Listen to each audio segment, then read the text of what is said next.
Good evening, and welcome to a new edition of Urban Sentinel Live. And I'm your host, Reggie Kearney. I want to welcome you to Urban Sentinel Live on Pod TV. TV. Yes, we're a strong station worldwide with 3 million viewers a year. So, I want to welcome you guys here tonight. We're going to have a good time together as we talk about a couple of issues. I'm just sitting here now sending a shout out to everyone to make sure they get on with us tonight. Make sure they check the show out, want them to do that, check out this good show, so I hope everyone is doing fine. I know you all are out doing your Christmas shopping, getting ready for the holidays. I think we all are okay. Okay, just hold it for me. I'm not quick as these young people are when it comes to using social media.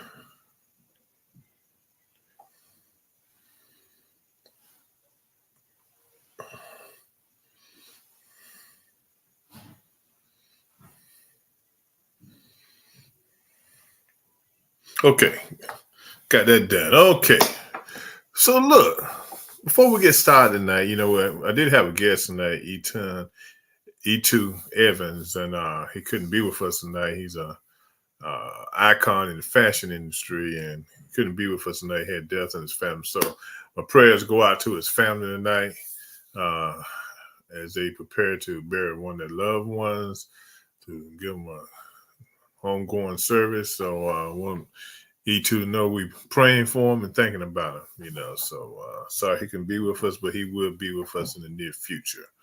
Before we get started, let's talk about a little football now. I know for my men and my women too. I think everybody was disappointed with the CFP's decision to drop Florida State out of the championship game, the semifinal that leads up to the championship game. Money. That's why I think it all boils down to was money. Because they actually have in their white paper, they do have a statement that says if the team loses one of their key players, that might diminish their ability to play the game at full speed, then they should be overlooked. Okay. I feel sorry for the guys at Florida State after they've played hard all year long. Going 13-0. I'm not a Florida State fan, but still, right is right, wrong is wrong. But it just shows what length the bowl representatives and media, the television stations that would be making a lot of money off of this, want to have the best and the brightest, I say, in the bowl game that leads up to the championship game.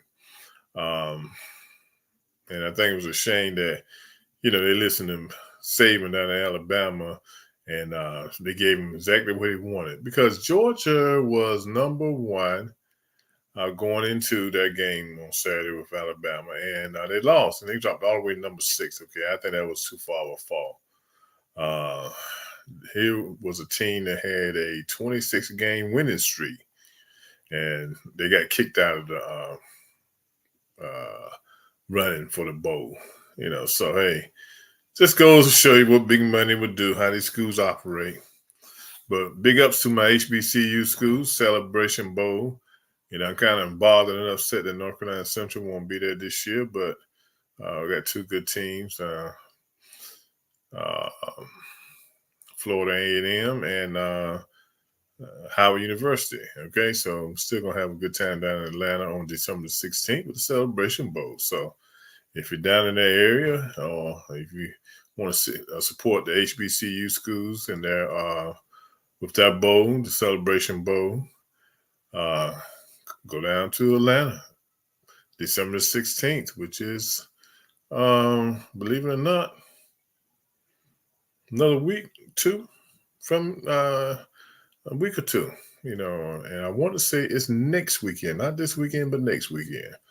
So I'm pretty sure everyone will be going down to the Celebration Bowl. I'm sure you're exactly correct. It is the next weekend, like you were saying, Yeah. and it will be Howard against FAMU and all along those lines. Central did get to go to the FCS Bowl, did not last long there and everything because they had the game.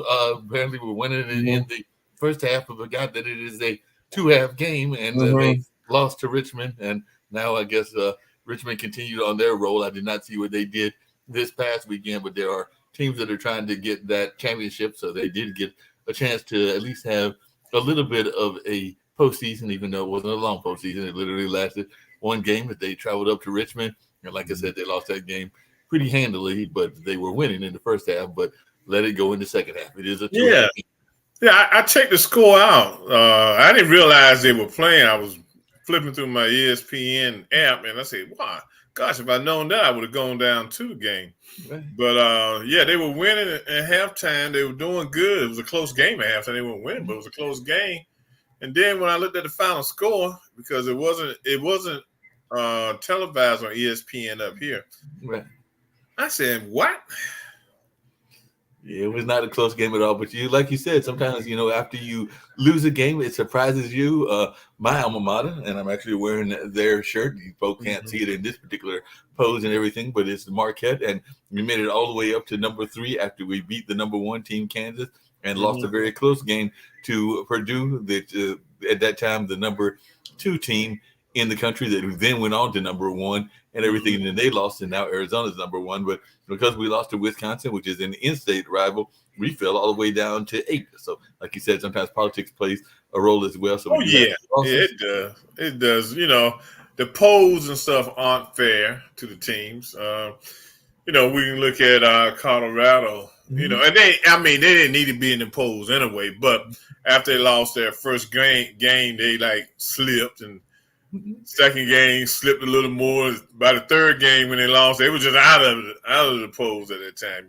So that's how there's no telling. We've got a tough game on tomorrow because we've actually got to play where Shaka Smart came from. So we've got to play Texas, and hopefully we'll pull out of a victory. But if we don't, we'll probably drop below the top 10 and everything. So, like I said, those polls, 1 minute you can be at the top of your game, the next minute you can be down, and all along those lines. I had a question for you based on something I heard politically. I know we could continue on this sports conversation, but I had a question for you because I saw today, and I mentioned it on our show World Edition. I might have even mentioned it on World Politics, but we didn't get into a discussion around it. Apparently, in this age of division, we have a new record. Apparently, Kamala Harris set a record for the most tie-breaking votes of anybody that was a vice president in about 200 years. So the last person that had this record before Kamala broke it was a slave owner, and all along those lines. I didn't see who the slave owner was, but they did say that Kamala Harris has broken the record for the most tie breaks in a White House and all along those lines. Because we do know that the vice president is the one that conducts the tie breaks, and we do know that it is a very divisive Congress and a divisive country. So apparently she set the record. So what are our thoughts around this? The fact that Kamala is to become a tiebreaker in this space. So she set a record. I can believe it, because when you look at I think the first year until they were able to take over the Senate, where it was 50-50, and then they had to go do the rerun down in Georgia. Do the campaign down in Georgia and runoff down in Georgia. It was 50-50, and but you don't, I think the reason it caught so many people off guard because you didn't see nothing getting done, okay? Right. You didn't see nothing getting done, but there are a lot of little bills that get passed between both the House and the Senate we never even hear about, a lot of procedural stuff that gets taken care of, so, you have, even if it's not a bill, if it's procedural stuff that, somebody got to break the tie to get the ball rolling. Got to get that ball rolling, and apparently that's what she's been doing. One of her jobs. There are people that say that she has been given tasks that are next to impossible to complete because a lot of people have been critical of the fact that they gave her this migrant task or dealing with migration and a couple of other tasks that they have given her that they some of the critics of the administration have said that they don't feel are fair and that they don't necessarily give her a chance to highlight herself and all along those lines. But I just wanted your thoughts. Right. I know that they've given her different responsibilities, and some of these are like almost tilting at windmill kind of projects and Yeah. everything. But I just wanted your thoughts as to whether they have given her any duties that she can actually show her mettle and all along those lines. But I kind of know, and then some people might get mad at me saying this, but I get mad at her for not doing things that she could have done. After Biden gave her the task of coming up with the immigration reform, she didn't put anything down on paper. Man, you got to start somewhere, even if it might not be the right thing at the beginning. You got to put something down on paper so you got something to work with. Okay. And I think that's where her downfall has been with the immigration reform, that she didn't put nothing down on paper. And she went down to the border and went to a couple of countries in Central America, asking the presidents of those Central American countries to work on not allowing their people to come to America. And what the government did, they sent them some money down there to kind of help them out with the economy and some of the hardships that the people are facing down there, but it didn't work, because you got to realize, and I've talked to people from El Salvador and places like places like that in Central America, some of the Central American countries, gang violence is terrible down there. No, it's terrible around the country. I actually had a guest on our World Politics show, Robert Riggs, who does true crime podcasts and does a number of other things. And he was talking about the impact of the cartels, not just here, but globally and a number of other places. So he was definitely saying that it is a harsh issue. But, we might be in the middle. We've been talking about this on a couple of our shows here on the network, in the middle of a conflict right in our backyard, because we oftentimes talk about Israel and Hamas, and we talk about Ukraine and Russia, but apparently Venezuela, as of Sunday, voted that they might want to raid Guyana, because Guyana is a fellow oil rich nation and everything. So this could be a war that's literally in our backyard. So it'll be interesting to see what our politicians do when it's in our own backyard. But the thing about that situation with Venezuela and Guyana, that has been an ongoing situation for hundreds of years, because at one time, the portion of land Venezuela is saying is that that Guyana says is theirs was Venezuela's. Okay, right. So that conflict has been there, but I think what was happening is, anytime you want to gain a little power, you look at the easy way to do it. Okay, you want to gain some territory. Okay, this is the easiest thing to do, and won't be a whole lot of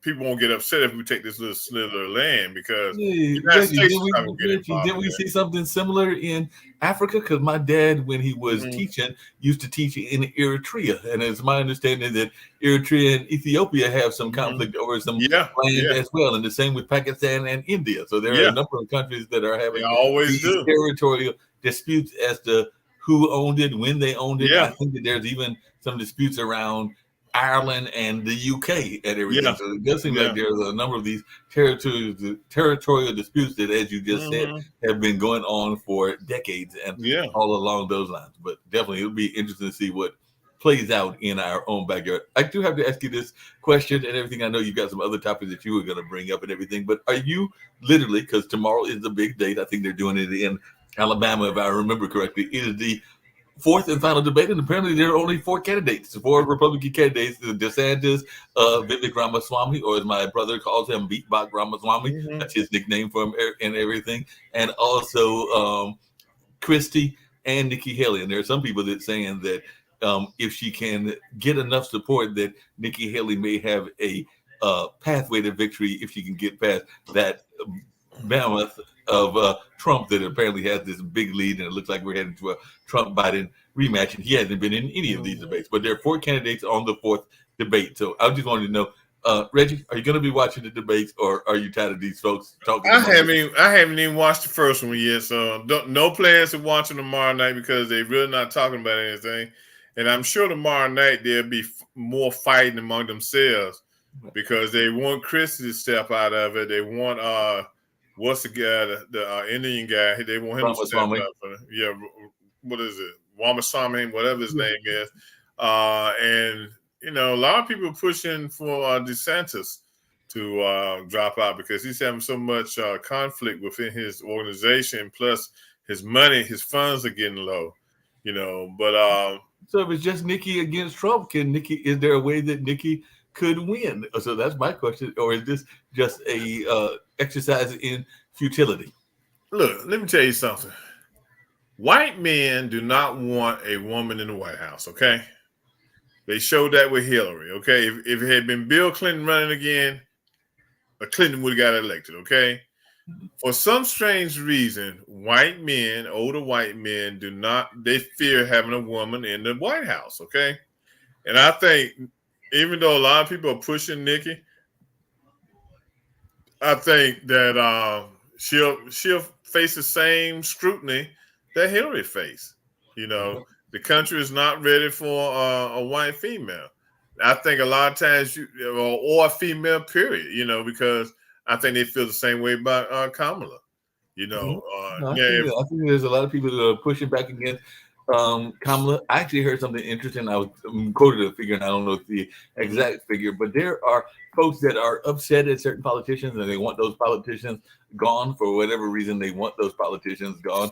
And I heard recently that some very big money, and I think I quoted 250,000. It might not have been that much. I'm actually going to look it up and everything. But Hill Harper actually wants to run for Senate. He has no interest whatsoever in running for a bigger office in the sense of like the House, or actually that's a lesser office. But I know that a few days ago he actually reported that he had been offered $20 million to run against Representative Rashida Tlaib, because there are people that feel that Tlaib is too far in the support of Palestine and all along those lines. But I just wondering, what is your thoughts about this? Because apparently, Hill Harper wants to be a senator. That's why he's running for Senate. But apparently there's some people that were major donors that offered him, and apparently a Democratic donor offered actor Hill Harper $20 million to run against Representative Rashida Tlaib, an offer that he turned down because, like I said, he's running for U.S. Senate, which is a bigger office. So I think he's got his goals or what he wants, and it's not necessarily to be in the House, but he was offered $20 million to run against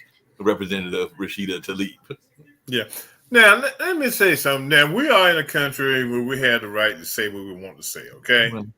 And as far as I'm concerned, the whole Israel-Gaza thing is a debacle right now, okay? Because where I draw the line is that I realize that Israel has to engage Hamas because of what happened, okay? They have to protect that country, okay? But in a war like that, in urban warfare, it's hard to not have casualties of the people of the community, okay? And somehow someone's got to figure out, if you're going after them, we got to stop killing so many people, I'm tired of looking at pictures of little kids and babies being brought into hospitals to be operated on and things of that nature, okay? Now, we have to, even though we have free speech, even as a politician at times, you cannot always have the bully pulpit, okay? You can't, because you got to realize you're not only representing your ethnic background, you're representing the whole community, okay? And so you got to tell your remarks to get the message out, but at the same time, not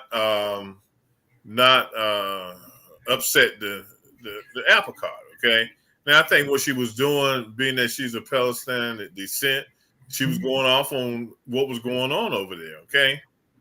But, I mean, politics is such that you have to support, there's a lot of support for Israel, okay? Whether they're right or wrong and how they're carrying out the war, there's a lot of support from the United States, okay? Then worldwide, they're getting condemnation now. They're being condemned for what they're doing, okay? There's no support from them. The only country that's supporting them is the United States, So I think she's got herself caught up where people just don't want to be bothered with her no more, because a lot of people, and the people that want to give Hill the money are probably people that are affiliated with large Jewish PACs. That would be my guess and everything. Because one of the things that I've heard that's interesting, along with what you just said, is that I've heard some people, including folks on this network, that have mentioned the fact that apparently she still has family in Palestine. I don't know if they're in Yeah. Gaza or whatever, Yeah. but her grandmother apparently still lives Mhm. in that area. So I can understand where she would be concerned with a family member. And even to what you said, it is my understanding that the area that she represents there in Michigan is majority Muslim population. So of Yeah, it course is. there are probably a lot of folks that are in that area that are Mhm. supportive of what she's saying. Yeah. So in that case, she is representing her constituents. Now, I'm not saying that there aren't Jewish constituents and Christian Mhm. constituents that she also needs to be aware of and hear their concerns as well. But that's my understanding. And like I said, I've not been, don't think I've ever Mhm. visited Detroit, even though I've been to the Midwest in Chicago and definitely Milwaukee, where I went to school. But definitely, it's my understanding that that constituent where she is has a significant Muslim population. Yeah. But like I said, you got to walk a tight line as a politician. I think what happened was when she came out with the comments along with some other people, that Jewish pact said they were going to put up $100 million and target certain members of Congress or the Senate that made disparaging remarks that shows they're not in support of the Israel government. Okay, and that's where the sticky part is. Okay, and you got to take your lumps, and you got to take your lumps as a politician. Because if you remember her and the other three ladies that hang out in the little gang, they have said some things. Okay. No, they've definitely said some things, but I did have a question for you. I don't know the answer, but Hmm. some people have asked me the question, and you're there in DC. Hmm. I'm not doubting that the Jewish lobby is a very strong lobby and everything, but there's some significant Arab money that exists in the United States and globally as well. Is there as a strong and Arab lobby?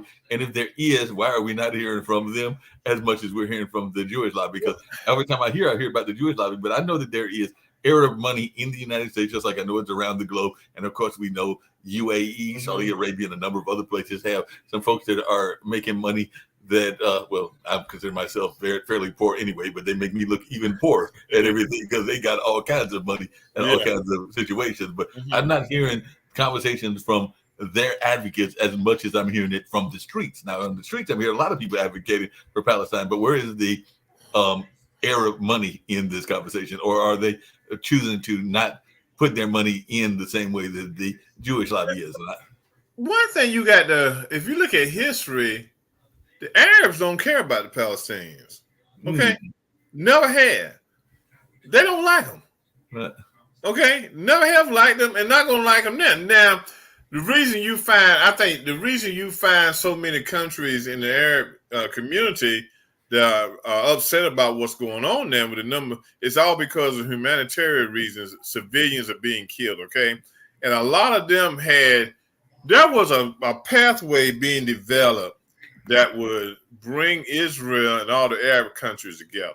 Okay, Mm, now there were some Arab countries that weren't that interested in that, but they would have gone along. Okay, now they're saying that that path to reconciling and having peace in the Middle East has been destroyed because of what Israel is doing. Okay, now, but they keep the Palestinians at an arm's length. Okay, all right. So that's probably one of the reasons you don't hear a lot about them getting into the fray with the United States. Okay, what you do find out who's getting in the fray are all these militant organizations. You hear about the Hutus in right. Yemen, and Hamas and ISIS and other organizations that are small time terrorizing the United States and the ships in the Red Sea right now.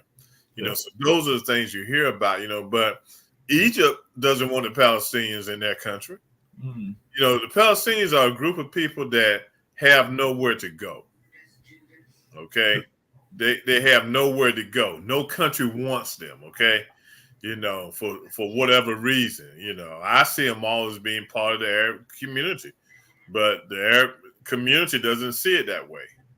yeah, that's interesting you say that because as you're saying that, I mean, if I understand biblical thought and philosophy and everything, isn't that partially what the way? the Jewish community and Israel was described biblically? Was that it was the lost tribe in the wilderness and all along those lines? And if that's the case, it sounds to me that Palestine may be the modern day version of what the Bible talks about and everything. Yeah, If I remember my yeah, biblical yeah, narrative you're right. correctly.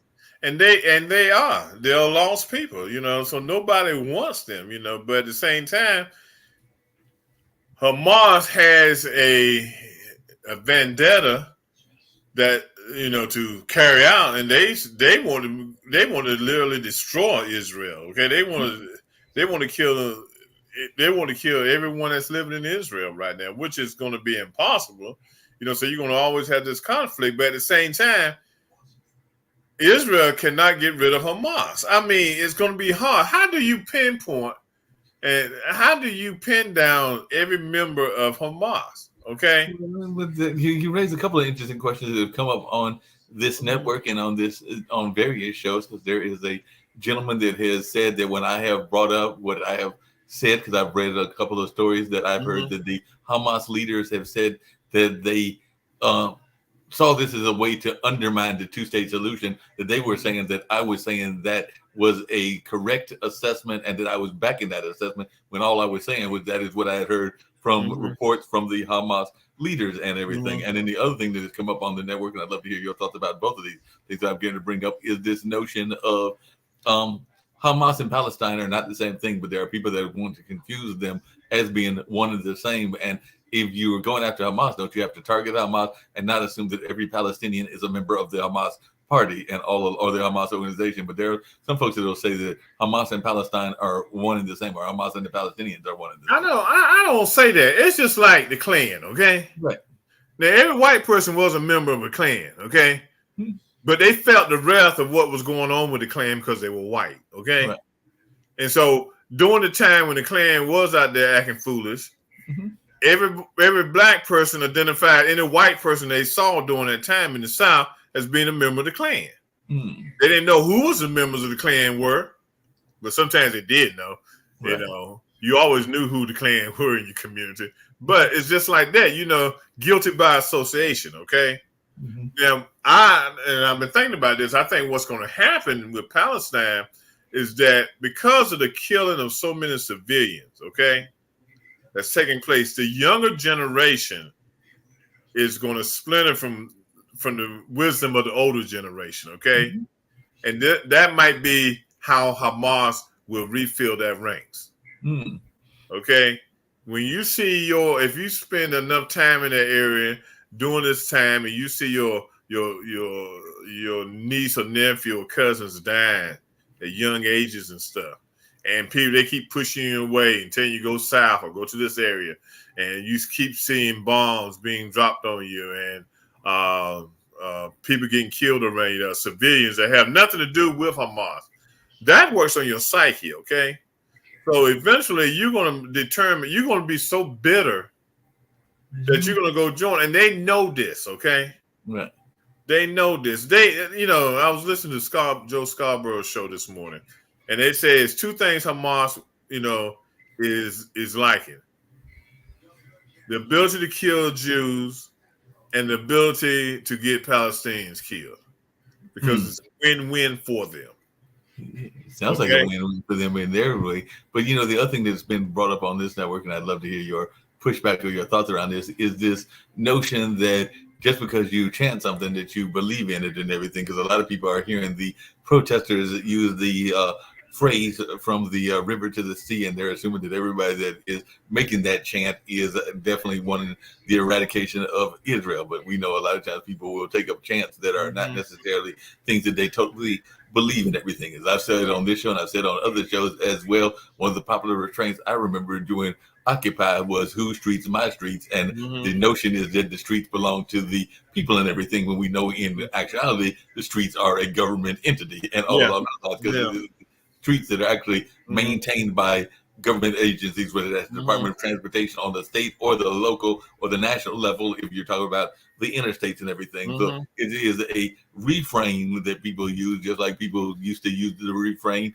of defund the police. I personally think that was a bad refrain because I think people took it to mean it literally, when I think most people were just saying reform the police or Yeah. change the police, Yeah. but that didn't have the same kind of Mm-hmm. catchy rhetoric, kind of phraseology that people like to have in their chants and in their Right. philosophies and everything. And I think the same thing with the from the river to the sea, because I don't think Mm-hmm. everybody that says that is necessarily saying it in the context of the way that it might have been meant intentional originally. Yeah. And you gotta understand, I didn't realize. I knew it was a big Palestinian community in Detroit area, but I didn't realize there was as many Palestinians in this country as it was until they came to D.C. to protest. Okay, Yeah.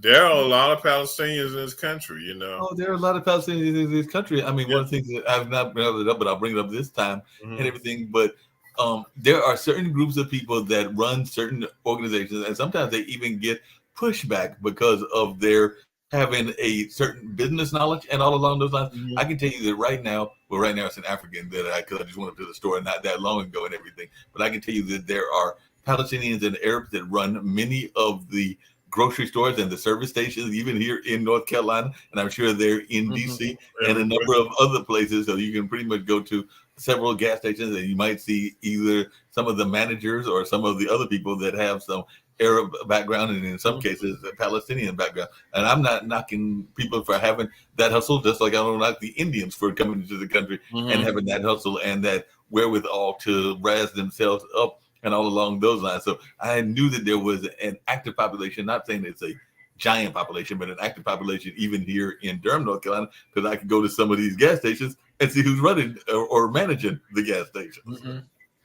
When I worked for at one time I worked for 7-Eleven a number Mhm. almost 6 years as a franchise consultant, and Right. all the stores were under my belt, they were ran by foreigners. They were either Mhm. Palestinian or either Indian, they were either Pakistan. Right. We had very few blacks in the system. Okay, very few blacks in the system. And they gravitate towards operating hotels and Mhm. service stations, and mainly through the 7-Eleven franchises and stuff. A lot of them have made a lot of money, are rich because of 7-Eleven.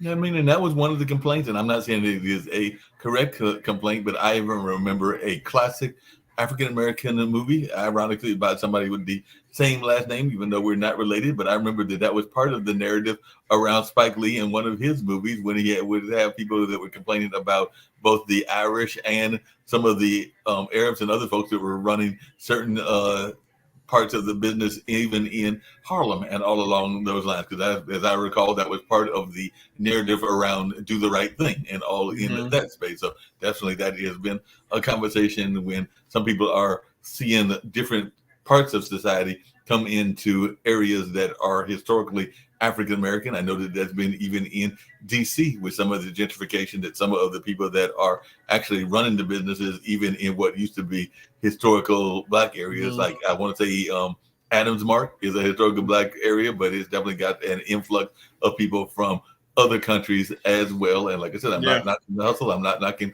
them trying to make a name for themselves. But the thing that I hope for, and I don't always get what I want and everything, but even with Haytown, which is a place that I work at, and is part of the historical Black Wall Street, I don't knock the white individuals that move into these new houses or these new Mhm. communities. I just personally wish that they would learn more about the history of the neighborhood that they are moving into. Not saying that they have to totally buy into it, but at least learn the history of where you are coming into.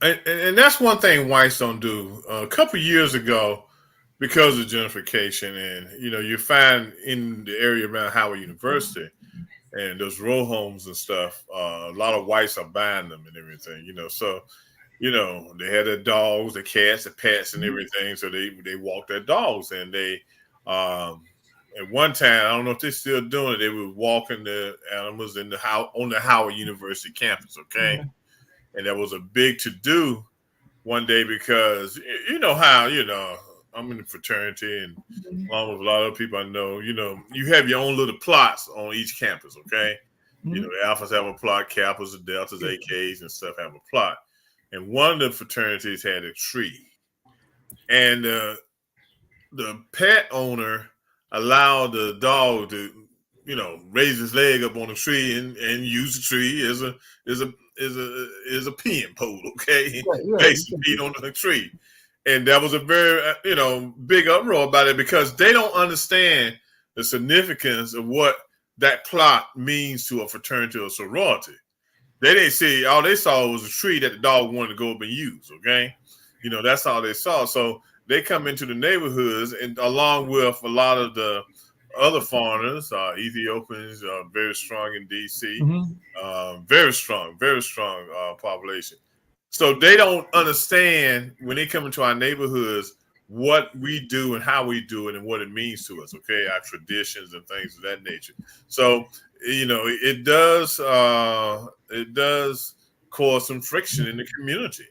Yeah, I see that just down from Hayti, because like I said, there are a number of people, some that are European American, some that are Asian, and other communities that are walking through the neighborhood and walking through some of the communities, and like I said, not always learning the history of the neighborhood that they moved into, and sometimes they are, just kind of like carefree and not paying attention to what they have stepped into from a legacy standpoint. Speaking of legacy, and I don't know if you had heard this, but this was something that I had not reported on any of the other shows. So I reported on your show and everything. Okay. But apparently the St. Augustine's University president, we know that's a major historical university, Christine McPhail, said that she recently learned that she is out of a job on Sunday. So she is no longer there. And she said that she was fired as that particular university is facing the loss of accreditation. So on the same day that she was let go of, according to the Southern Association of Colleges and Schools Commission of Colleges, on colleges, let's just say,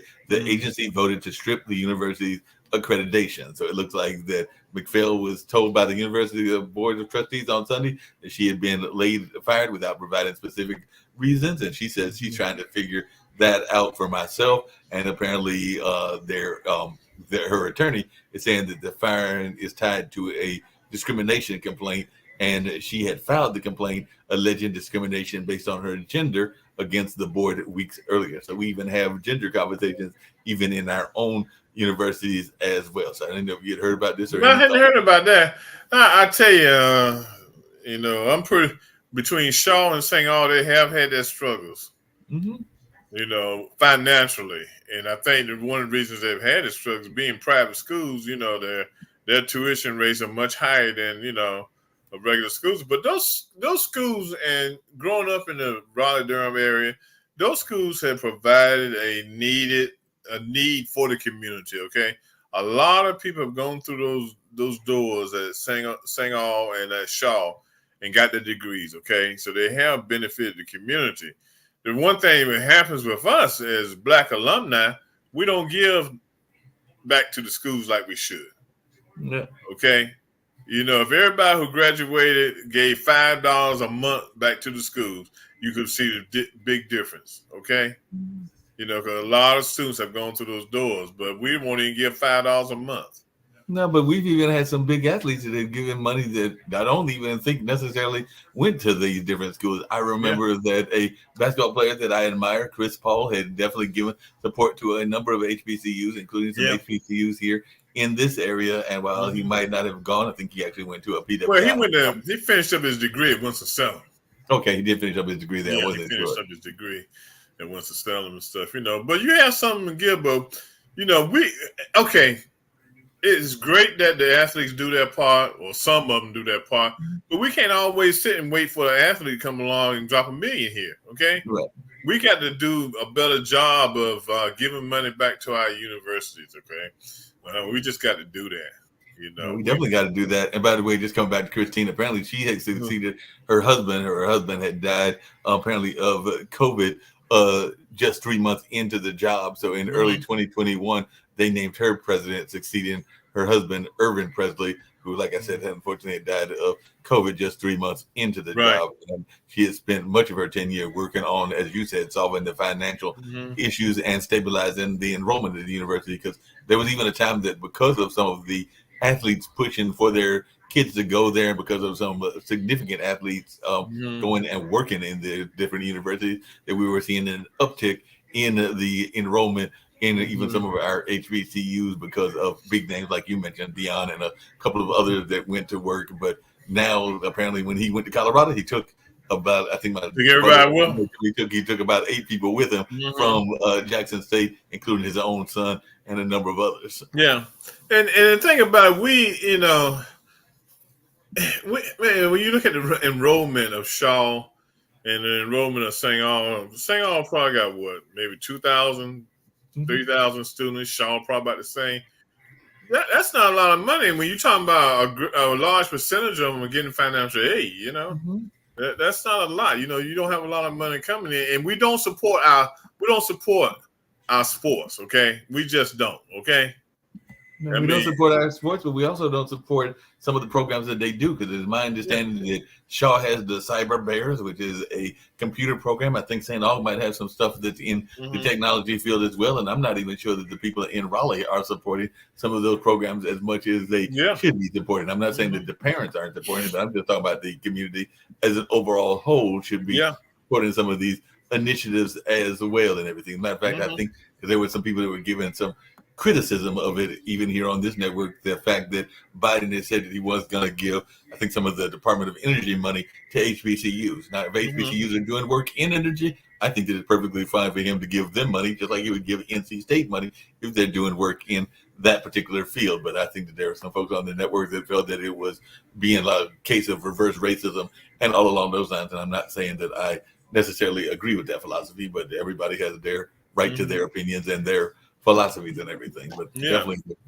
folks, I want to come back to something on sports, and I know we still got probably another 20 minutes. There's probably other things you want to talk about as well. But there is this notion of new initiatives, because you started off with sports. I'm going to come back to sports. I was just wondering your thoughts. And by the way, my fantasy football team sucks. I think I like it and all along those lines. So I'll be heading to the Sucker Bowl. That's what we call it when the losers play to see who's going to be the best loser of all and everything. So I'm heading to the Sucker Bowl again and all in that space. But I can say that I beat my brother and the commissioner. So at least there was a silver lining of some degree in this whole chaos of a season. But one of the things that has been going on is because of the ratings and because of always trying to have efforts to raise the efforts, there are always these new initiatives. And a lot of people are familiar with TBT, which is the sports tournament that takes place with both existing professional players and college players. And actually the Golden Eagles won, I think, about 2 or 3 years ago. And now I just saw that there was one for soccer and all along those lines. I don't know how much money you got laying around and everything, but I saw that because they wanted people to enter their team. And I knew that there were teams that were created by some of these folks that wanted to be in this tournament and all along those lines. The entry fee to create a team in the new TBT, because it's TBT soccer, because I think they had already done men's sport, and the men's sport will be back in the summer, and I'm sure the women will be back, but they're doing TBT soccer. And I want to say the entry fee was like $40,000. So if you got $40,000 laying around, we could start the Urban Sentinel team. But I know I ain't got $40,000 just laying around. But I saw that entry fee, I almost choked, because that was the entry fee to create a team in this particular tournament. It was like $40,000. I'm like, well, let's just say, because I think in the basketball, there's like, because there was Carmen, there was the Golden Eagles. Let's just say that there's 20 teams, and that's just me giving a rough estimate. It might be more than that. And let's say that the fee is something similar. 20 teams, and it's probably more than 20 teams. Let's just say 30 teams. 30 teams times $40,000, and let's just say it was higher for basketball. Maybe it was 50,000. 30 times 50,000. That's a pretty good amount of money that the TBT organization is making. I don't know the math off the top of my head, but that sounds like 1.5 million or something like that.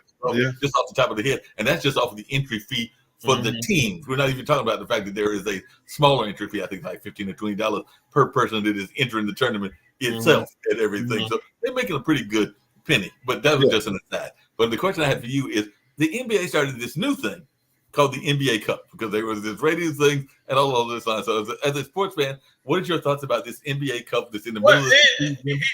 It's good, and I'm not going to say it's added a whole lot of excitement to the season, because in a sense it hasn't. But the other night, Indiana knocked Boston out, and Boston had knocked Philadelphia out. So I think it's a good thing.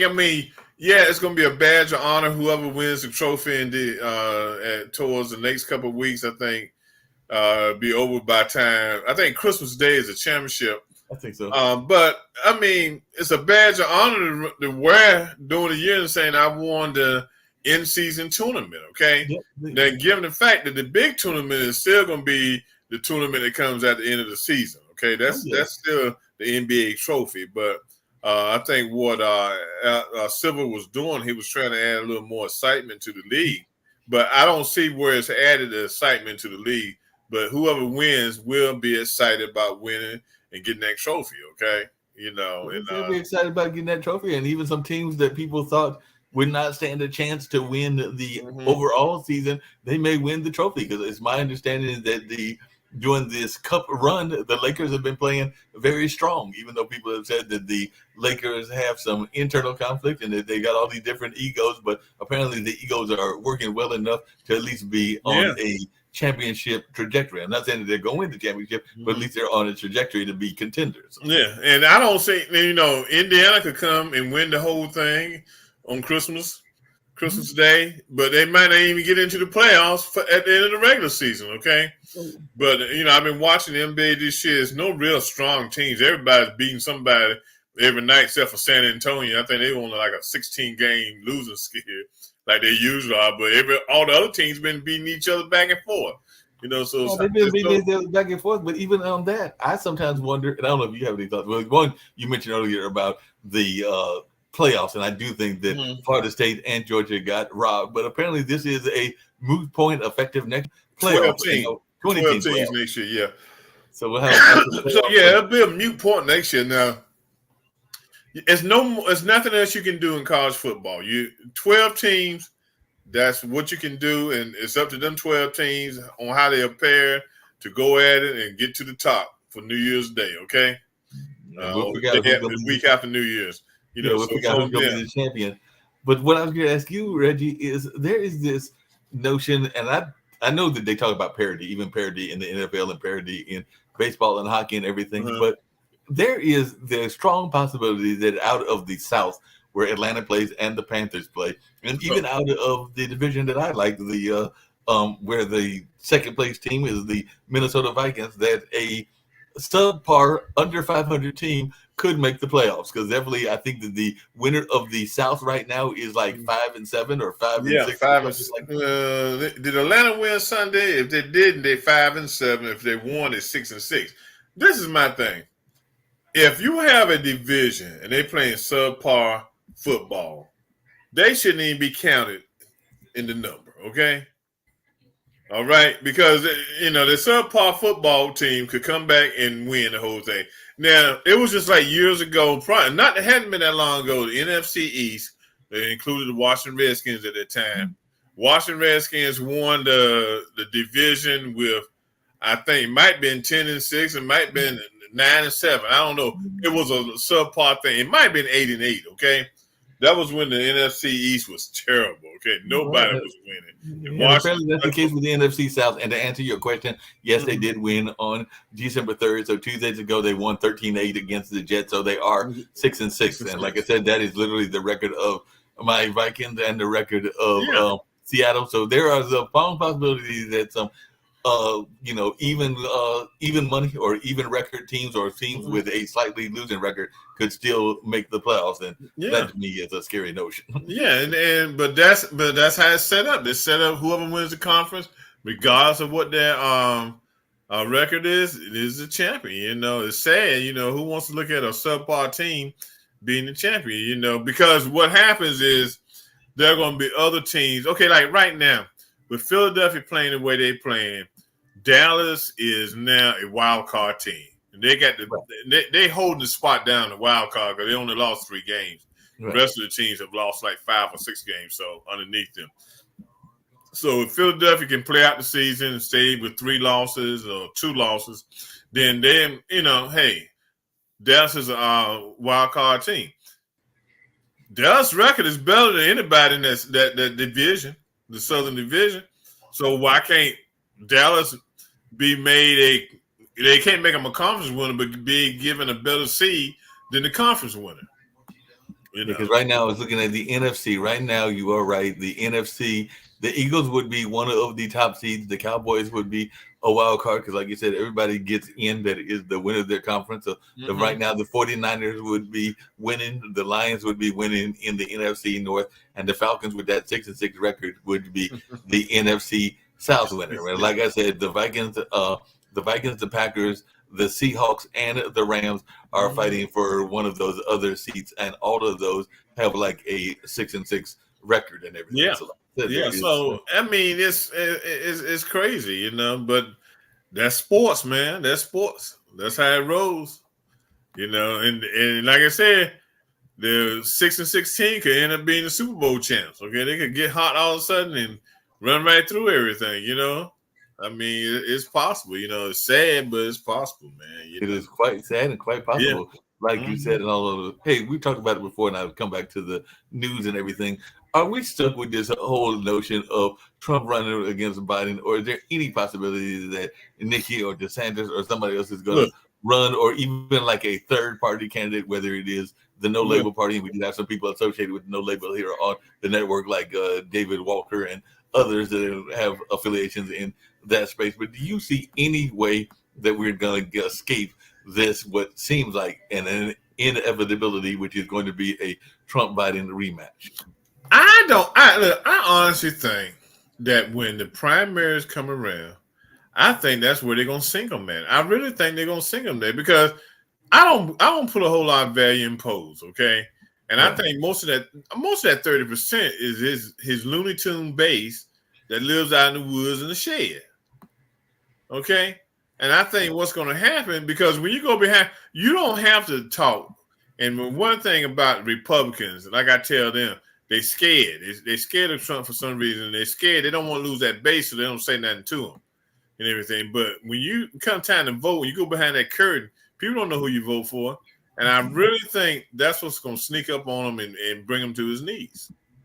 You know, I just feel that way. I think people, you know, going to use common sense and not vote for this jerk, okay? I think, too, what's happening, too, I don't know if he wants to win or what, but he's out there giving his playbook now what he's going to do. Now, if I was going to do all that stuff that he said he's going to do when he gets in office, I keep that to myself and surprise y'all, okay? I'd walk in there and say, okay, Constitution's gone today. CNN, all the liberal television stations, CNN and MSNBC, I'm shutting you down, okay? Well, I mean, that's the joke, Reggie, is that people say that he could literally become the first monarch since we overturned the monarchy in the independence of why do you tell? There are folks that are speculating that he would want to institute himself as king until he is gone from this earth and everything. And I'm not saying that is the case. There are also other people that have jokingly said that they don't think that he expected to win the first time that he won, and he was doing it almost as a joke campaign and all along those lines. But there are some serious people out there that are speculating that if he wins the second term, that he would declare him, he would kind of like change the rules of the game. Yeah, well, he will. But why do you tell everybody your plan? That's true. Okay, now the boy has seen now. About a month ago, he was giving a speech in New Hampshire, and he was talking about Obama like he was still president. Who was actually like that wasn't Biden that was in office? It was Obama that was the president. And so the guy had some neurological issues. Okay. And I'm hoping they all come out. People don't talk about that. Just like they don't talk about. I've heard people that have said that, you know, they talk about what Biden does in his cognitive dissonance or whatever the phrase is, but they don't talk about the fact that I've heard some things that have been said kind of insane by Mr. Trump, and I've definitely even seen some stumbling by Mr. Trump. And there's only a 3 to 4 year difference. So you know, people are always talking about how he is much sharper than Mr. Biden, and I'm not 100% convinced of that because I've also seen him. Here go Trump on the last test that he took. Yeah, they told me to count these cows, and I counted the cows. It was 5 cows there. They tell you I'm smarter than Biden. Man, they getting him them dumb kitty tests, and he's swerving down. He's the smartest man in the world. Yeah, dumb as a frog. Okay, dumb as a frog. And they got him believing. He said, "Yeah, I counted." They said, "Count them cows." I counted 5 cows. Okay, that shows I'm smarter than Biden. Okay, come on now. I mean, because he could count up to 5 cows. Yeah. But I really think that the primary is going to do with me. I really think that it's going to be a fight at the Republican convention, and that's how I feel about it. Hey, do you think there's going to be a fight in some of the other areas? Because we got a possibility of two African Americans running against each other. Right now, it looks like it's going to be Josh Stein against the current lieutenant governor, who has said some very interesting things. Y'all don't need to let Porky in. Porky, he's just crazy. I don't know what, man. I don't know who crazy, him or Trump.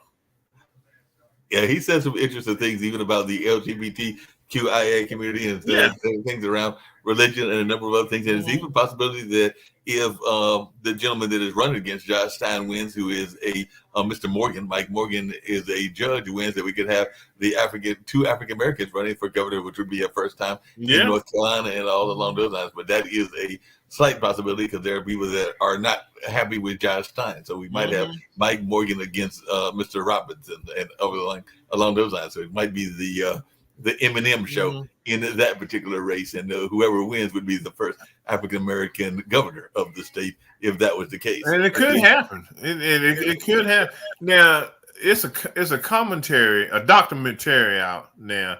I can't think of the gentleman's name. He's a lawyer. He's out of New York, and he's doing a political documentary. And it's on HBO Max. Okay, and he was talking about the way to solve the problem and he named like 6 or 7 states that like have a large black populations.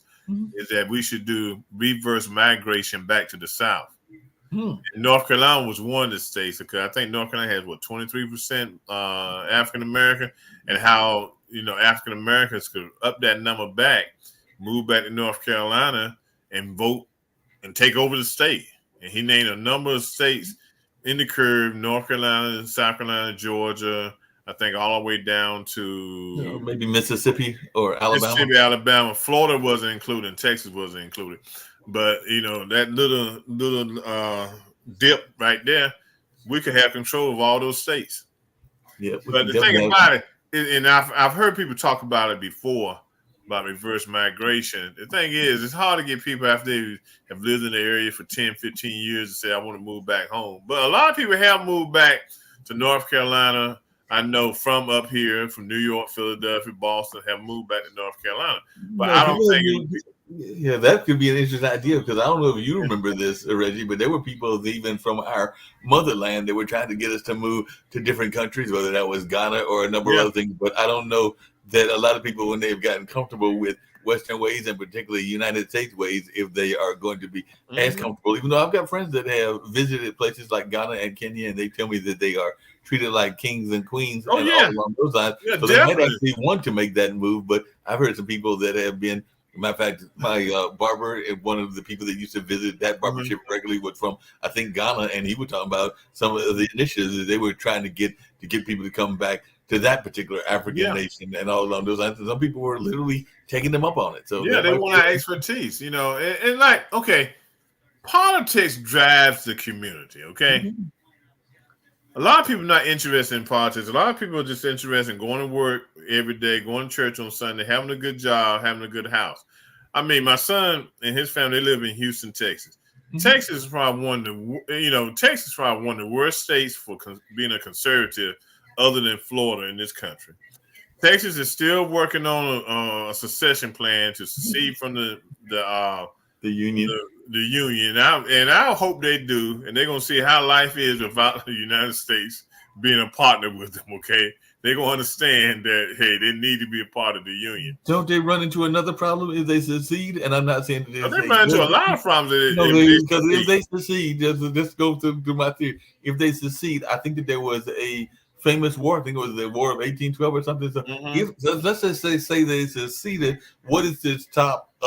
Mexico, one of them other Latin American countries, from coming in and taking them over and everything. But that was part of the nature of the War of 1812, if I remember correctly, was that we were in battle with some of our southern neighbors. So I'm not saying that the people in Texas don't have a lot of guns, and they probably could defend themselves, but depending on how many of those Latin American countries went against them, it could be a situation similar to Israel against the Middle East, only in this case, the forces united against them might be stronger, and they Yeah. might not have the same results as Israel, because Israel But has been they lose a lot because they're gonna lose a lot of their population because people gonna get them and moved in, show up. And they're gonna lose that money base is gonna stink. Okay, Right. you know they think people will just stay just because. But politics drives the community. Okay, so a lot of times people have a disconnection with what's going on around them. They're not really interested in politics. We're interested in politics because we talk about it, we read about it, and we understand it. But we're only a small percentage. I bet we're a 5% percentage. I think 95% of the Americans really don't keep up with politics until it's time to vote. No, I would definitely agree with you. 95%, Yeah. even when it's time to vote, because I brought up on this show and I brought up on other shows as well, is that a number of people vote according to the way that they are told to vote, because they Yeah. get those lovely little voting cards Flyers in the mail and stuff. and Yeah. the different organizations that are telling them who they have endorsed, and then they vote accordingly and all Yeah. along those lines. So a number of people are not well informed. I agree with you on that. There are a number of people that are paying attention, like we were earlier, to sports. And by the way, I just realized, because I looked it up, that the Panthers, the team down here in Carolina, is the first and only one to be effectively eliminated. So the rest of the teams still technically are in the hunt, including some 3-10 teams and the 2-10 Patriots. So the Carolina Yeah. Panthers, who only won one game, were the first team to be eliminated. But a lot of people are also paying attention, speaking of sports, to what Taylor Swift is wearing when she's coming to support her man, and all along those lines. Yeah, that's what we pay attention to. So I guarantee you 80% of people don't even understand what Trump is trying to do, you know? No. I mean, so we don't pay attention because, you know, even in local politics and state politics, and because I'm into politics and used to be a politician. The network head here, Nick Palvedo, has brought up on several of our World Edition shows, and on this I agree with him.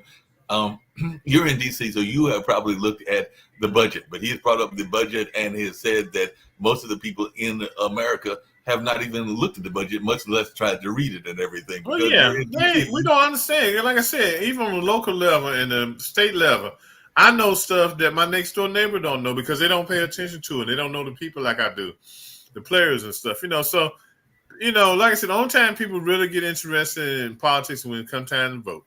Yep. And then they don't know what they're voting for because, like I said, they really haven't kept up with the candidate, okay? They just haven't, you know. So, they haven't kept up with the candidates, and not only that, but they don't even know the importance of the local person. Because, like I said, as we've said before, some of the decisions that are important to you and your family aren't just on the federal level, and not knocking the federal level, but there are important things that the school board does, that the county commission does, and a number of other people do. And a lot of times people just ignore that. Like here in Durham, our new mayor just got inducted. He had his swearing-in ceremony on last night. I did not get a chance to attend it, but he's even talked about one of the things that he wants to do is talk about infrastructure, like around transportation and around the homeless issue and a number of other issues. And it'll be interesting to see, one, whether folks pay attention to what he has said he wants to do and whether he actually does it, or whether it's that lip service that some politicians give. And I actually am a friend with Leonardo Williams, the current mayor and everything. So I'm hoping that he will actually be one of those folks that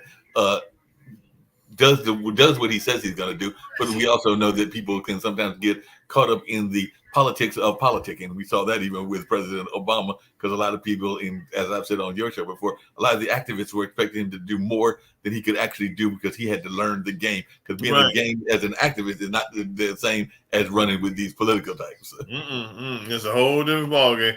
I wouldn't be president of the United States. I mean, them guys, you go 4 years without getting any sleep, okay? Yeah. I need to get my rest some days, okay? You know, it's just one of those it's a thankless job that you add it 24/7 and nobody, you know, hey, you just go through it.